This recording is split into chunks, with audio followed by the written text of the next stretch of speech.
Hey guys, it's Justin right here with Justin Time Construction. Right now we're gonna burn a seam. I got my seam iron right here. It's preheating on 3. I already have my seam here cut, seam tape put down. We're ready to do the seam. So what we're gonna do here, we're gonna start the seaming process, and what we're gonna do, we're gonna seam both of these carpets together, and then we're gonna roll it and track it. We make sure that all the carpet naps are going in the same direction. That way it don't look visible to the eye, and it looks good. So I'm gonna set this down here, and you're gonna start seeing the seam process. So I'm gonna get my tractor ready, and then I'm going to get my iron ready here. I have my plate down there for when I'm done. I can take it off the iron and I can put it up. So things I like to keep with me are a kicker sometimes to move the carpet around,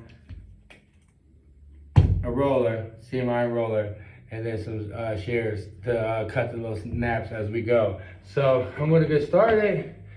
Take my seam iron out, put my plate down here, and then I'm going to run the carpet, let this heat up. And as that heat up, I'll give it a little bit of time. I'll look, make sure my carpet's lined up right, everything's good.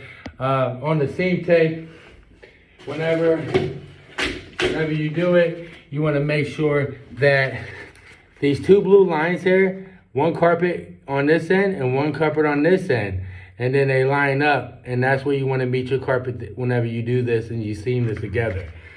It's a little process, so I like to move like an iron length at a time. I let it sit for a little bit, it depends, and then I can feel with my iron as I move. I can know that the glue is melted enough to bond, and you know, once you get the feel of it, you know. So I'm gonna start steaming. So what I'm gonna do is kick this carpet just a hair back this way. There we go. Get me back up on that wall there. All right, and now what we're gonna do, we got a cross seam here because obviously we had to put a seam along this back wall as well, which is when you do a cross seam. That's another video. I'm gonna have to show you how to do a cross seam whenever we do cross seams.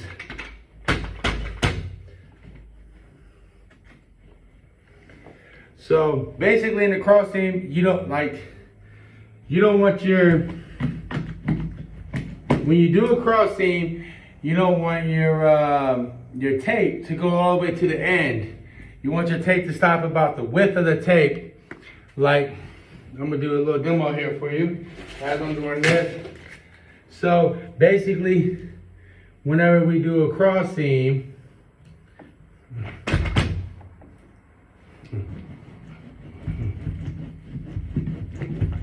all right, get that there. I'll let you guys see what we're doing here real quick. All right, as we're seaming it together, you see the carpets joining together, and you shouldn't see that much of a line at all. And what I like to do, I call this here the shark fin. As I go, I pinch that, and I make sure that we close the gap as we're seaming the carpet together. So that's my little trick right there. But anyways, I'm gonna get back to you guys on this cross seam here. We're gonna reach it here in a second. I'm gonna open that up, and then I'll show you what the cross seam is there. And this is basically how you do a seam here. So as if I gotta seam the carpet going this way, and I gotta seam the carpet this way, that's where your cross seam's gonna come in at. Because you gotta seam the carpet here, and you gotta seam the carpet here, and you don't want your tape to overlap. If your tape overlaps, you're gonna create a hump in your carpet, so you usually wanna stop the width of what a tape is and allow it a perfect transition from a cross seam. So that's like a tip, and I'll do another video at another time when I got time to do a cross seam. But basically, that is a little tip on how to do a cross seam, that's the way I like to do it. Some people like to get a weight and put a weight here, which you're supposed to do, and it helps it breathe. Put a weight on your seam as you're going along, and you want that weight. What the weight does, it allows it to breathe, and it keeps it compression on to the seam tape, so it can adhere and bond your tape good to the backing of the carpet. In this demonstration, we're not using the seam tape. We're along this back wall here with a bump out. There's going to be no traffic, here. So we're going to get away with being able to do this without the seam weight on this demonstration. But other demonstration, I like to use the seam weight when I go and I do a seam anywhere where there's going to be a high traffic area. Ideally, this right here is just a little seam along a bump out of the wall. If you look, the wall is bumped out. I can show you when we're done here. That is why I'm not using the seam iron. So I can tell you how good this is coming along here. So you see the two carpets, we're seaming together here. And you see the seams looking really nice. It's transitioning. Tractor a little bit, roll it. See how it's coming together? And that's what you want to look for when you do a seam. That's what I like to do. So I run my iron, like I said, on the 3. If the carpet is a little bit more like, let's say, you got to be easy with it. The carpet can't withstand.